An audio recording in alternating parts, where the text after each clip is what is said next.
Okay, so you completed your assignment. अब यसलाई final लेआउटमा चाहिँ कसरी लग्ने भनेर प्रब्लम छ होइन.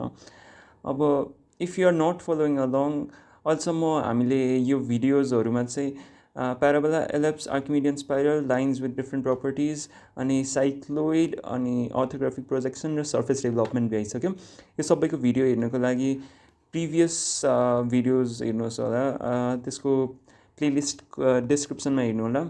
अब हामीले यति सबै बनाइसकेपछि यो लेआउटमा सबै कुरालाई हाल्नको लागि हामीले यसमा यो लेआउट त बनाइसक्यौँ होइन. सो यो भिडियोमा एकदम सजिलो तरिकाले बुझाउँछु म. यसको लागि यो लेआउट भनेर लेखेको प्रपर्टीमा क्लिक गर्नुहोस्. अनि त्यसपछि हामीले रेक्ट्याङ्गुलरमा गर्नेछौँ. त्यसरी रेक्ट्याङ्गलमा क्लिक गरेर अबाउट यतादेखि कतिसम्म फर्स्टको अब लाइनहरू राख्नु छ. त्यसरी थोरै मात्र सानो बनाएको छ होला. अब यो लेआउट रेक्ट्याङ्गल बनाइसकेपछि यस्तो हामीले यता मोडलमा बनाएको सबै कुराहरू आउँछ होइन. यसमा डबल क्लिक गरिसकेपछि हामीले यो भित्रको कुराहरू कन्ट्रोल गर्नु मिल्छ होइन. सो एउटा लाइन्सहरू कता छ, लाइन्सहरू यता छ. यसमा जुम इन गरौँ. यसमा जुम इन गरिसकेपछि अबाउट यति जति भयो भनेदेखि ठिक हुन्छ होला. अब यति ठिक भएपछि बाहिरतिर गएर डबल क्लिक गऱ्यो भनेदेखि यो फिक्स भएर बस्छ होइन. यसको लागि एकचोटि हेर्नुको लागि कन्ट्रोल पी थिच्यो भनेदेखि यस्तो के आउनसक्छ. तर don't so me this again गरेर कन्टिन्यू टु प्लट र सिङ्गल सिट गरेर हेरौँ होइन. अब हामीले यसको सेटिङ्सहरू त पहिले मिलाइसकेको छौँ. मिलाएको छैन भनेदेखि यो आइसो E3 गरेर हामीले E3 मा बनाइरहेको भनेदेखि नत्र E2 भनेदेखि E2 मा गरेर यसमा लेआउट भइहाल्यो. यसमा ग्रे स्केल अनि अरू सबै त सेम राखेको हुन्छ होला. DWG टु PDF गर्नुपर्छ एउटा. अनि एउटा कुरा चाहिँ यसमा चाहिँ युनिट चाहिँ एमएममा हाल्नुपर्छ.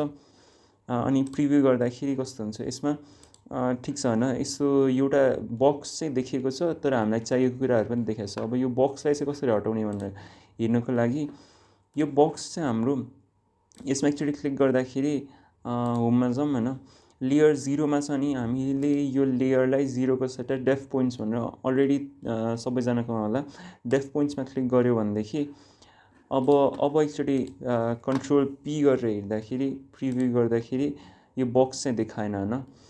तर अब लाइन्सहरूको प्रपर्टिज अब थिकनेस कलर्सहरू देखाएको छ. सो ठिक छ. अब स्किप गरेर फेरि ब्याक टु प्रिभियसमा जाउँ. अनि अब अरूहरू सबैलाई पनि इन्सर्ट गर्नको लागि त्यही लेआउटमा गयो, रेक्ट्याङ्गलमा गयो. अब सेकेन्डमा एलिप्स हाल्ने होला, प्याराबोला हालौँ. अलिकति ठुलो बनाउँ त्यो भन्दा. डबल क्लिक अनि प्याराबोला कता छ, यता छ. सो अलिक जुम गरेर पनि अलिकति मिलेको छैन भने यो यहाँ यस्तो अप्सन्सहरू छ. यो प्यान गरेर अलिकति मिलायो भनेदेखि ठिक्क हुन्छ. यो भइसकेपछि अब स्किप थिचेर अनि बाहिर डबल क्लिक गऱ्यो भनेदेखि ठिक्क हुन्छ होइन. अब यसलाई पनि यसको पनि त बक्स त देखिन्छ होला. सो होममा गएर यसलाई पनि डेफ पोइन्ट्समा गर्नु पऱ्यो होइन. अब यति एभ्री टाइम यो डेफमा गएर गरिराख्नुभन्दा त एकचोटि अब यो लेयरलाई नै एकचोटि डेफ पोइन्ट्समा लग्यो भनेदेखि त सबै कुरा डेफ पोइन्ट्समै बस्छ होइन. सो हामी त्यही गर्छौँ. अब नेक्स्ट कुरा हामीले यतातिर अगेन लेआउटमा गएर रेक्ट्याङ्गुलर यता अब एलिप्स राख्नु पऱ्यो. डबल क्लिक एन्ड देन हाम्रो एलिप्स यता छ. एलिप्सलाई अलिकति भर्टिकल्ली लामो चाहिने रहेछ होइन. अहिलेको लागि यति गरेर हाल्यो भनेदेखि डबल क्लिक बाहिर गरेर यसमा चाहिँ यसको बाहिरको बक्स थिचेर यतासम्म लगौँ. यसलाई पनि यतासम्म लगौँ होइन. अनि होममा गएर एकचोटि यसलाई एकचोटि फेरि स्केल गरेर बिचदेखि गरेर अलिकति ठुलो बनायो भनेदेखि त्यो चेन्ज हुँदैन रहेछ. Never mind. देन अलिकति जुम गरेर गरे पनि केही फरक चाहिँ पर्दैन. फेरि डबल क्लिक गरेर यस्तो गर्नु नि मिल्छ. अब यसलाई प्यान गरेर अलिकति यता यसलाई. अनि अरू फिचर्सहरू पनि छ अर्बिटमा. यता फ्री अर्बिट अनि जुम एक्सटेन्ड, जुम विन्डो यता के छ. जुम इन हल्का गऱ्यो भनेदेखि धेरै जान्छ. So never mind. यति गऱ्यो भनेदेखि हुन्छ होला. सो जे होस् यस्तो गरेर बाहिरबाट चाहिँ कन्ट्रोल गर्न मिल्छ यस्तोहरू पनि।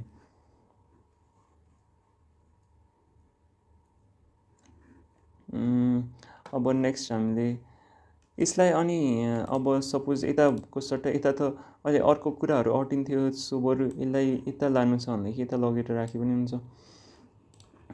अब नेक्स्ट हामीले यस्तै गरेर लेआउटमा गएर रेक्ट्याङ्गुलर अनि यतिमा हामीले डबल क्लिक गर्यो अनि त्यसपछि हामीले यतातिर साइक्लोइड हालिदिउँ न त, प्यान गरेर अलिकति मिलायौँ भनौँ।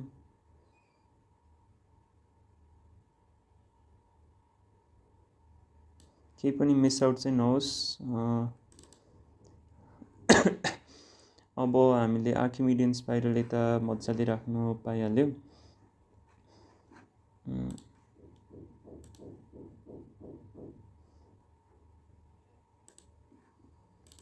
डबल क्लिक गर्यो अनि आर्किमिडियन स्पाइरलमा जुम इन गर्यो, प्यान गरेर अलिकति एक स्टेप होइन जतिकै छ।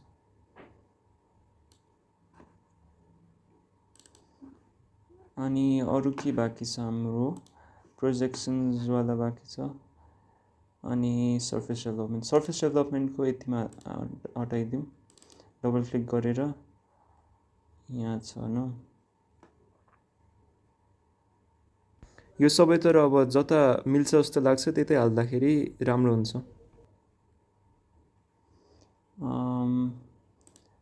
प्यान गरौँ अलिकति यस्तो गरेर, हल्का यो नअटाएकोले यसलाई बाहिर गरेर अलिकति ठुलो गरौँ अनि डबल क्लिक गरेर फेरि प्यान गरेर यस्तो गरेर मिलाउँ न, डबल क्लिक बाहिर फेरि। अनि एउटा लास्ट चाहिँ हाम्रो के बाँकी छ, यतिमा होइन, यो हामी यहाँ माथिदेखि यति पुरै कभर गरौँ न त, यति पुरै कभर गरेर डबल क्लिक अनि प्रोजेक्सन्सको लागि यता हल्का जुम इन गरौँ अनि स्केप थिचेर यति गऱ्यो भनेदेखि अटाउनु त अटायो होइन, तर त्यस्तो क्लियरली देखिएन न। सो हामीले यो राखिसकेपछि पनि एडिटिङहरू चाहिँ सबै गर्न मिल्छ। अब यसलाई अलिकति सानो बनाऊँ अनि यसलाई अलिकति कर्नरमा लगौँ। अब यसलाई डबल क्लिक गरेर फेरि अलिकति एडजस्ट गरिहालौँ, बाहिर डबल क्लिक गर्यो भयो होइन। अब यो अलिकति यो त ठिकै छ ल साइजमा,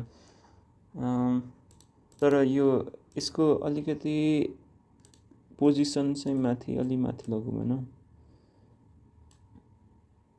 धेरै माथि भयो,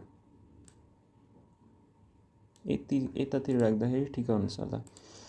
अब नेक्स्ट यसको अलिकति सानो गरौँ,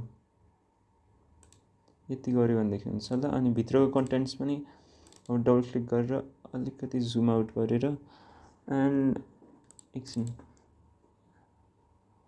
डबल क्लिक गरेर अलिकति प्यान गरेर पनि मिलाऊँ, यति ठिकै छ ल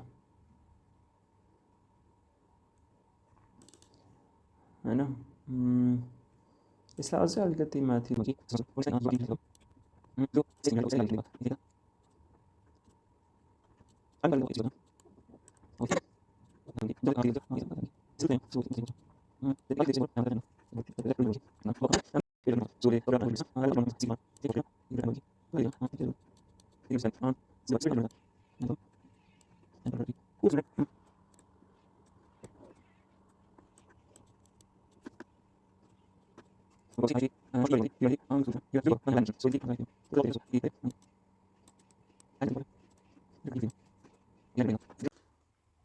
ओके। अब यो भइसकेपछि हामी कन्ट्रोल पी गरेर हेऱ्यौँ भन्न, प्रिभ्यू गर्दाखेरि सबै कुरा राम्ररी देखिन्छ होइन, cycloid, pro surface development, Archimedean spiral सबै राम्ररी देखिएको छ भनेदेखि हामीले DWG टु PDF सेलेक्टेड नै छ होइन।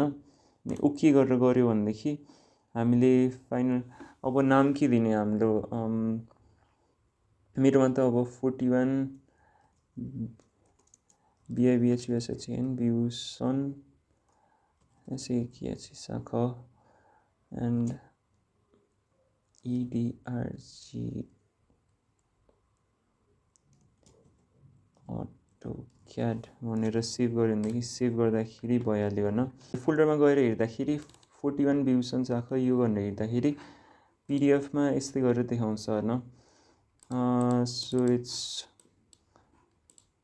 एकचोटि प्यान गरेर हेर्दाखेरि सबै कुरा राम्ररी देखिन्छ।